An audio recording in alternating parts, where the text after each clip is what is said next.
This isn't so much a campsite as a patch of dirt that just barely fit my tent right off the trail, but it works. Nice thing about a freestanding tent is I can set it up pretty much anywhere, even in sand, where, as you can see, the stakes aren't really sticking in.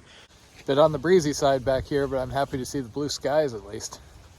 So one of the challenges of being on the trail more is these batteries we get, they tend to degrade over time. If you've had a cell phone for a couple of years, you notice it doesn't hold a charge near as well. That's one of the reasons why I replace my iPhone every year. Well, same thing with these. So this is Jen's battery, see the cute little otter. And it's only like a year or so old. I think we got it for the ECT, but it's been charged and discharged so much. It went from 2 dots, which should be, 50-ish%, to 0 on me here. So it makes it really hard to judge how much power I have and, stretch to the next recharge. Now I should have a new set of Nightcore batteries, but I have a 10K with me as a spare, so that's what I'm topping my phone off as, but I am on my 3rd return of their 20K battery due to a variety of issues I found with them. As you can see, there's no way I would have been able to pull this off with the tent Jen and I share. Hooray for the Nemo. And that away lies Taters, hopefully. So you might think on a kind of river bend like this there'd be a campsite, but I wasn't able to find it last night. Everything was absolutely filthy yesterday, considering it was raining and I was mashing through all this vegetation, so I had all these little buds and sticks all over me. I think my favorite part, though, was I found a drowned tick on the outside of my water bottle. This part's actually been really pleasant. I've had to get my feet wet once or twice, but that's not a big deal. For the record, I'm really okay with the trail being like this for a little while. Similar to the Florida Trail, this is one of those that just doesn't pay to try and keep your feet dry. Hey, nobody told me there were outhouses back here. So yes, there is a toilet in there, but it is almost full.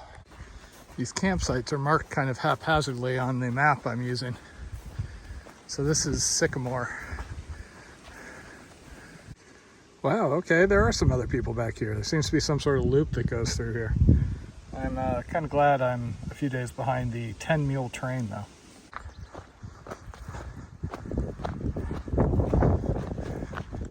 Well, I was on a pretty clear trail for a while, and then all of a sudden I wasn't. So I'm just kind of bushwhacking and making my way along. Figure I'll pick it up eventually. Ah, there we go. It was out here somewhere. So I just had to crawl through that brush pile. I guess my biggest danger back here is Taters comes to try and meet me and then misses me on the trail.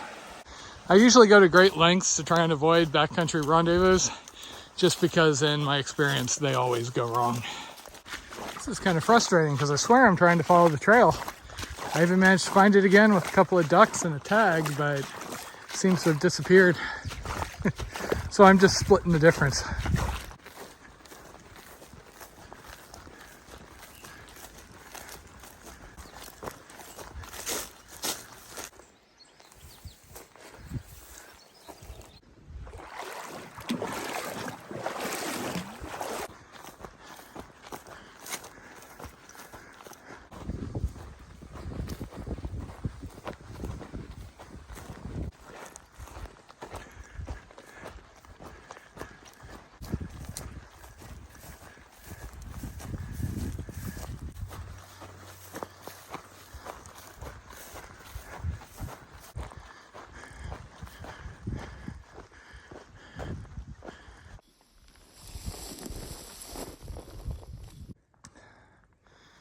So no sign of Taters yet. There were some footprints back there. Hopefully if she came out to look for me, she went back. I'm less than a mile away from the schoolhouse junction. I did tell her our fallback is I wouldn't leave the junction, but that would be a bummer if she was 5 miles back and we didn't get to hang out tonight, especially since she has some sort of extra yummy dinner. Okay, well, I've got people here, but I don't see Jen, unfortunately. Well, shit. Those nice people were able to let me know that they ran into her up near Lorna, Mormon. So she went past me somehow. And in retrospect, it was a rookie mistake having her come out to meet me. I know that this isn't a normal trail. There's so many alternates through the brush. She probably, walked right past me. Unfortunately, there's not a whole lot for me to do other than sit here and wait. If I try and walk back that way and find her, could have the same thing happening again. I mean, she has to come through here to get back to her car at the very least. This is really a bummer because she's going to be really upset. Back when we did the PCT on Naked Hiking Day, we weren't naked. I wasn't feeling well, and while I was up ahead, I ran off into the bushes to use the bathroom. Jen managed to get in front of me there, didn't see me for a couple hours, became convinced I was up ahead, and basically in a panic just took off. I had to go until like an hour after dark to finally catch up with her, and she was really upset. In that case, the problem was if she hadn't seen me, it's not like I usually run off for 4+ hours at a time. She would have just stopped and waited. So here, same thing. The only logical thing is for her to come back here, and I said I wouldn't go past 133, which is right where I am. 7:30 and still no sign of her. I'm set up in the tent just waiting.